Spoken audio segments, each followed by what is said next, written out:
Hey everyone, I'm Petra McEwen, a pediatrician, breastfeeding medicine specialist, and lactation consultant.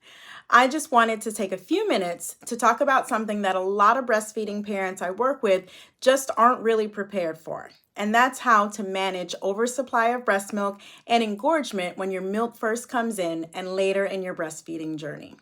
So first, what is oversupply of breast milk in the first place?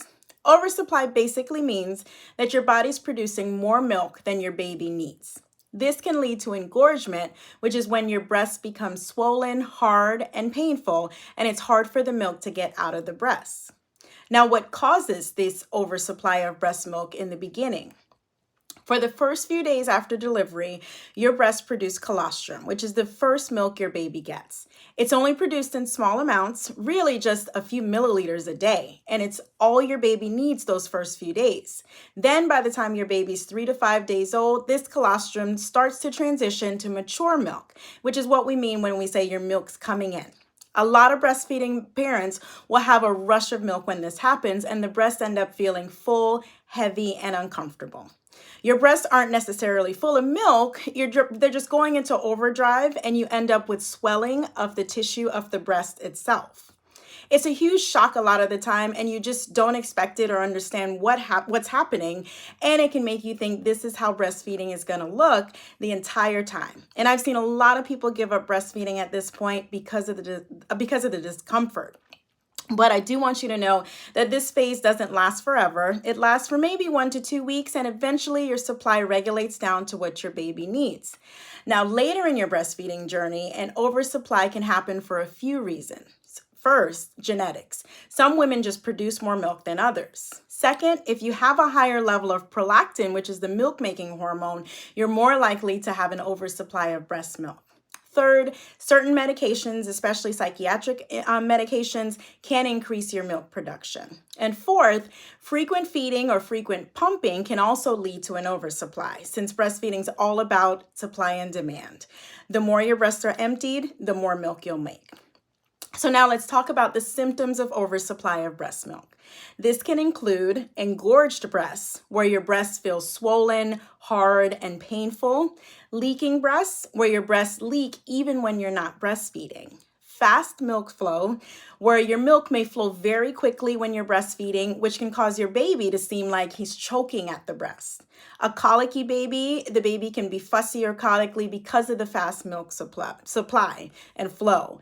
An overflow of milk can also lead to breastfeeding complications like plug ducts, mastitis, which is a painful infection of the breast. Now that we know what it looks like and what causes it, the one thing I know you really want to know is how to manage this oversupply and engorgement. And here are a few ways. In the early newborn period, it's important to feed at least 8 to 12 times in 24 hours. That's usually about every 2 to 3 hours, but feeding your baby on demand is key. When your milk comes in, it's important to keep this up so that your breasts don't get overfilled with milk and you can minimize the swelling in your breast tissue. Keep feeding even if you're a little uncomfortable from the fullness of your breasts. Some parents have been told not to use a breast pump at all within the first few weeks, but I don't agree with this. I recommend using your hands for hand expression or a hand pump if you need to, just to relieve any discomfort that you're feeling. Just don't pump until your breasts are completely empty, because then you'll continue making that much milk. A pump doesn't always work well in the first few days if your breasts are super swollen, and that's where hand expression comes into play. I recommend warm compresses or running warm water over the breast before feeding to help with milk flow, and then cool compresses for a few minutes afterwards to help calm down the swelling and pain.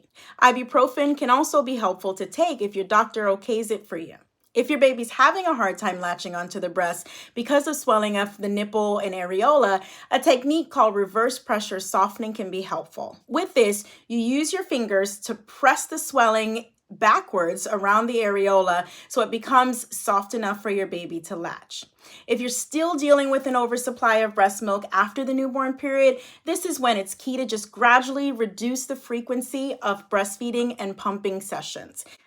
Try dropping one session every few days and only pump, or better yet, hand express milk for comfort, but not to fully empty the breast. Sage and mint have been helpful to decrease supply as well as Sudafed, but only use these if you're not concerned about your supply decreasing too much and if gradually decreasing feeding and pumping hasn't helped. Now, when should you see a doctor in the midst of all of this? If you've had recurrent plugged ducts, or you think you may have mastitis, which is breast pain and flu-like symptoms, redness at the breast, fevers, then you should see your doctor and a lactation consultant for help. So that's about it. Oversupply of breast milk and engorgement can be challenging, sometimes almost as challenging as low supply, but it can be managed with the right treatment. If you're experiencing these symptoms, talk to your doctor or a lactation consultant for help. I'm here to help you as well, so just send me a message and let me know how I can support you best. Talk to you soon.